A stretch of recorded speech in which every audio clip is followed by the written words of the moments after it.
Hello dear student, welcome. तो फिर हम लोग बोर्ड पेपर का एनपीओ का सम सॉल्व कर रहे थे। ये वही पेपर है जो बोर्ड का है, मेरे घर का नहीं है, ठीक है। तो एनपीओ सम जो क्वेश्चन नंबर 6 में आता है, अब इसको मैं सॉल्यूशन बना रहा हूँ तुम्हारे लिए और अच्छे से प्यार मोहब्बत में सॉल्व करता हूँ। तो एनपीओ बोलेगा तो स्कूल कॉलेज है ना, ये क्या है मालूम है क्या? ये स्कूल का अपन हिसाब बना रहे हैं। तो दो ही अकाउंट बनाने का, एक में इनकम एक्सपेंडिचर बनाने का और एक में क्या बनाने का, बैलेंस शीट। ये तुम्हारा प्रॉफिट लॉस अकाउंट ही है, बस नाम क्या लेने का, इनकम एक्सपेंडिचर। इधर खर्चा आएगा, इधर इनकम, लायबिलिटीज एसेट्स तो तुम लोग जानते ही हो, ओके। तो क्या बोलने का था, जो पेमेंट्स होता है ना, कौन सा वो किधर आता है, बाहर, और जो इनकम रहेगा वो अंदर आएगा। और फिर एडजस्टमेंट टिक मार्क करने का था। तो एडजस्टमेंट किस पे दिया है, बुक पे, फर्नीचर पे, किस पे, उस पे, फिर सैलरी पे एडजस्टमेंट है और एक एडजस्टमेंट डोनेशन पे है। तो एडजस्टमेंट हमने क्या किया, टिक मार्क कर दिया। क्या कर दिया? चलाओ एकदम मस्त में सुकून से स्टार्ट करते हैं। तो सबसे पहले कहाँ से स्टार्ट करेंगे, पेमेंट। तो पेमेंट किधर आएगा, या तो एक्सपेंडिचर में आएगा या तो एसेट्स। तो ये क्या दिया, सैलरी। क्या दिया है? तो सैलरी क्या होगा, खर्चा। तो इधर लिखेंगे टू सैलरी, क्या लिखेंगे, टू स्टाफ, है ना। तो आप लोग फुल फॉर्म लिख देना। कितना सैलरी दिया है, 47,10,000। वो ज़्यादा सैलरी दिया रे, बड़ा स्कूल रहेगा। अंदर क्यों लिखा, क्योंकि इसके ऊपर क्या है, एडजस्टमेंट। प्रिंटिंग और स्टेशनरी, क्या बोला है, प्रिंटिंग एंड स्टेशनरी। वो भी क्या होता है, एक्सपेंडिचर। क्या होता है वो, आप लोग एग्जाम में फुल फॉर्म डालना। एडजस्टमेंट है क्या इस पे, नहीं। तो ये अमाउंट किधर आएगा, बाहर। कोई डाउट है, नो। फिर उसके बाद ना अपने को दिया बुक्स और फर्नीचर। बुक्स और फर्नीचर क्या होता है, एसेट्स। तो अभी इधर सीन क्या है मालूम है क्या, ये बुक्स है ना 1,76,000 है। मैंने यहाँ नाम लिखा ना, पर अमाउंट नीचे लिखाओ। अमाउंट कहाँ लिखाओ, तो मैं समझाता हूँ क्या करना है, मैं समझाता हूँ क्या करना है, ठीक है। तो बुक्स क्या होता है, अपना एसेट्स होता है। बुक्स क्या होता है तुम्हारा, एसेट्स। Books assets. अभी इधर फर्नीचर दिया, क्या दिया है, तो फर्नीचर भी क्या रहेगा, अपना एसेट्स ही रहेगा, क्योंकि इस पर एडजस्टमेंट दिया ना, डेंजर वाला यार। तो इसके लिए अपन को 4 लाइन छोड़ना पड़ेगा। कितना, अच्छा। फर्नीचर क्या आएगा दोस्त, एसेट्स। पर फर्नीचर का अमाउंट उन लोगों ने परचेज किया है जनवरी में। कभी परचेज किया है, मतलब 3 महीना चला। अच्छा, कितना का फर्नीचर है, 1,56,000। मैंने जो अमाउंट है ना, यहाँ नहीं लिख रहा हूँ, कहाँ लिख रहा हूँ, नीचे लिख रहा हूँ। समझाता हूँ, जब एडजस्टमेंट का सॉल्व करता हूँ। ये दोनों भी क्या होता है, अपना एसेट्स होता है। दोनों भी क्या होता है, एसेट। भाई तो कुर्सी पे बैठ जाइए, आगे ले आ जाओ। ड्रामा एक्सपेंस, क्या वर्ड है, एक्सपेंस का मतलब क्या होता है, खर्चा। खर्चा किधर आएगा, डेबिट में आएगा ना। खर्चा किधर आएगा, डेबिट में आएगा। इधर लिखेंगे टू ड्रामा एक्सपेंस। क्या लिखेंगे, तो कितना दिया है ड्रामा एक्सपेंस, ओके। कितना दिया है ड्रामा एक्सपेंस, 1,80,000। इधर लिखेंगे 1,80,000। इधर बोला है इलेक्ट्रिसिटी चार्जेस। चार्जेस बोले तो खर्चा होता है। खर्चा किधर आएगा भाई, एक्सपेंडिचर। इधर लिखेंगे इलेक्ट्रिसिटी। क्या लिखेंगे, इलेक्ट्रिसिटी चार्जेस। इलेक्ट्रिसिटी से बहुत डर लगता है भाई, बहुत बिल आता है साला। 1,34,000 कितना है, 1,34,000। फिर उसके बाद बोला है मैगजीन और न्यूज़पेपर, ये भी खर्चा होता है। हाँ। तो खर्चा किधर आएगा, एक्सपेंडिचर। तो क्या है, मैगजीन है ना, स्कूल में न्यूज़पेपर आता है, राइट। इधर लिख दिया आप लोग ने अच्छे से। कितना दिया है, 12,000। कितना दिया है, और एनपीओ में मैंने क्या बोला था, कभी भी बीडी नहीं लिखने का। क्या नहीं लिखने का, क्योंकि ये लास्ट ईयर का होता है। तो मैंने बोला ना बीडी पीने का, ना लिखने का ना, पर सीडी लिखने का रहता है ना। सीडी करंट ईयर का होता है। तो कैश और बैंक क्या होता है, एसेट्स। कैश और बैंक क्या होता है, एसेट्स। तो कैश और बैंक किधर आएगा भाई, एसेट्स में आएगा। तो इधर लिखेंगे कैश बैलेंस, इधर लिखेंगे। तो कैश कितना है, 1,24,000। कैश कितना है, 1,24,000। और बैंक कितना है, 646। कितना है, 646। तो पेमेंट्स किधर आएगा दोस्त, या तो एक्सपेंडिचर में आएगा या तो एसेट्स। तो अभी हम लोग टोटल पीछे देखेंगे, कुछ नहीं, टेबल इधर ही तक है। तो अभी हमने किधर की पोस्टिंग की, पेमेंट। अभी किधर का करेंगे, रिसिप्ट। रिसिप्ट किधर आएगा, या तो इनकम में आएगा या तो लायबिलिटी, या तो इनकम या तो लायबिलिटी। तो बीडी नहीं लिखने का ना, क्योंकि ये कभी का होता है, वेरी गुड, पिछले साल, लास्ट ईयर भी बोल सकते हैं। इंटरेस्ट क्या है, इंटरेस्ट क्या होता है भाई, इनकम। तो इंटरेस्ट को किधर लिखेंगे, इनकम। Interest, income. कितना इंटरेस्ट दिया है, 1,32,000। 1,32,000। बद्दो बद्दी एडजस्टमेंट नहीं है ना इस पे, तो बाहर आएगा। फिर बोला डोनेशन। क्या बोला है, डोनेशन। डोनेशन भी क्या होता है, इनकम होता है। मतलब सलमान खान आया, अपने क्लास को डोनेशन दिया, तो इनकम हो गया ना। 14 लाख दिया, अरे बाप रे बाप। पर इस पे निशान है ना, तो किधर लिखेंगे, अंदर। कोई डाउट है, नो। ये ट्यूशन फीस, ये क्या है, रिसीव बोले तो इनकम। स्कूल है ना, तो बच्चे लोग सुनो फीस ले रहे, क्या ले रहे, तो उनकी झोली भर रही है ना, तो झोली तो भर दो झोली, बोले तो इनकम ही हो गया उनका, राइट, 30 लाख। एडमिशन फीस क्या है, नए नए मेंबर लोग एंट्री मारते हैं ना ट्यूशन, बच्चों लोग का स्कूल में नए नए एडमिशन होता है। तो नया एडमिशन होता है, फिर स्कूल वाले खुश होते हैं, कस्टमर आया, पैसा आया ना, तो क्या होता है, इनकम।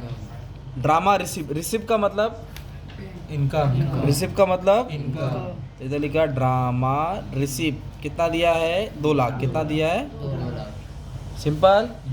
फिर उसके बाद बोला लीगेसी क्या बोला है लीगेसी किधर देखो कैपिटल दिया क्या दिया कैपिटल। तो किधर आएगा लायबिलिटी। लीगेसी मतलब जो बंदा मर गया है ना डिसीज पर्सन है उसके नाम का कुछ मिला है 1,20,000 कितना है किधर आया। अगर डोनेशन के आगे फंड बोला रहता ना क्या बोला रहता वो भी किधर आता। तो आपने क्या किया मालूम है टेबल का पोस्टिंग है तो ये पेमेंट्स किधर आएगा बाहर पेमेंट्स रिसीव। अभी अपने को क्या सॉल्व करने का एडजस्टमेंट सॉल्व करने का क्या सॉल्व करने का तो एडजस्टमेंट के लिए पेज पलटना पड़ेगा मैंने पलट दिया।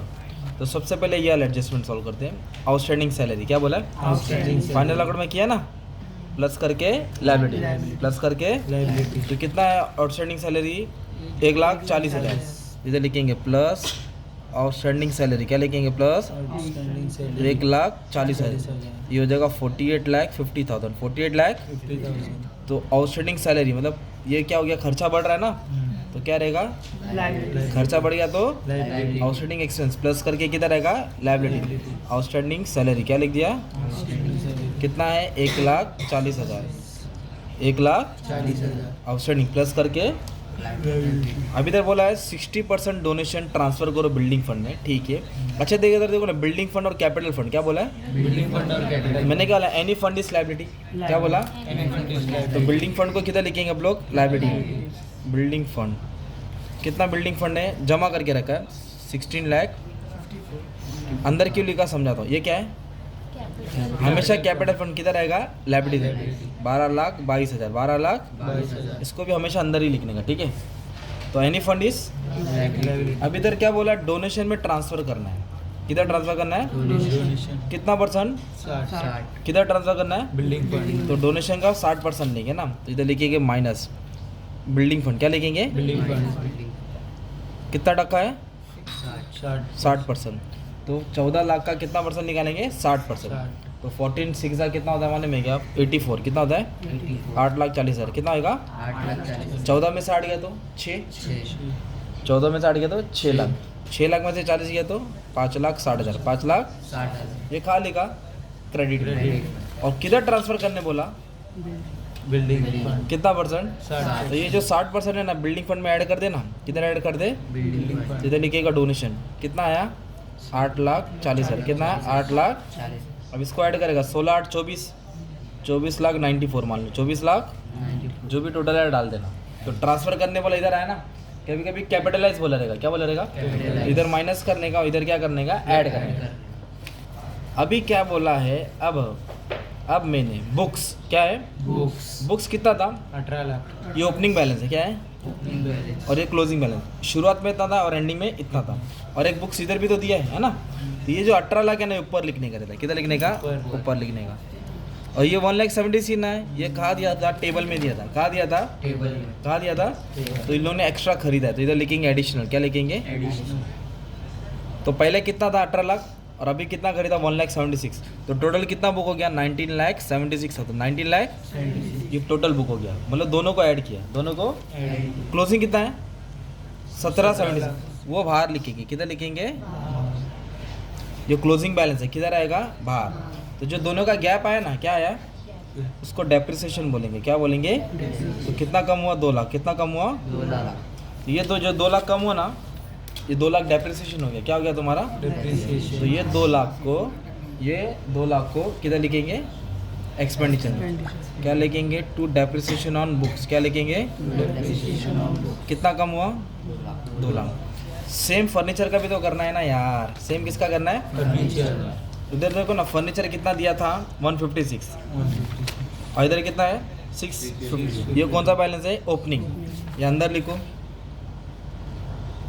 इधर क्या लिखेंगे एडिशनल क्या लिखेंगे एडिशनल या परचेज क्या लिखेंगे दोनों को ऐड करेंगे ना तो कितना होएगा ये 8,000 होएगा 5 5 10 हो जाएगा ये होगा 8,08,000 कितना होएगा 8,08,000 6 और 1 7 मान लो 8,08,000 कितना है 8 लाख और क्लोजिंग बैलेंस कितना दिया है 6 लाख तो 6 लाख किधर आएगा बाहर। तो दोनों को माइनस करेंगे तो क्या मिलेगा अपने को डेप्रिसिएशन तो कितना कम हुआ 2,08,000 कितना कम हुआ इसको इससे क्या करना है माइनस इसको इससे क्या करना है ये डेप्रिसिएशन बोले तो लॉस होता है तो किधर रहेगा ये इधर लिखेंगे डेप्रिसिएशन ऑन फर्नीचर, क्या लिखेंगे? कितना आया? 2,08,000। कितना आया? अब दोनों काटी करके भाड़ा डालेगा तो कितना आएगा? 4,08,000। कितना आएगा? 4,08,000 तो क्या समझ में आया? ये 18 लाख को ये वाला ऐड करना है, क्या करना है?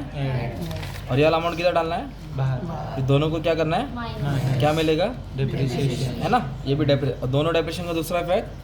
एक्सपेंडिचर और क्या बोलने का था? डोनेशन को ट्रांसफर किया तो इधर माइनस किया, इधर क्या किया? ऐड किया। आउटस्टैंडिंग प्लस करके क्या होता है? लायबिलिटी। कभी कभी आएगा आउटस्टैंडिंग सब्सक्रिप्शन, क्या आएगा? तो किधर प्लस करेंगे? इनकम और पैसा आने वाला किधर आएगा? आउटस्टैंडिंग सब्सक्रिप्शन प्लस करके किधर आएगा? और कभी कभी प्रीपेड आएगा, क्या आएगा?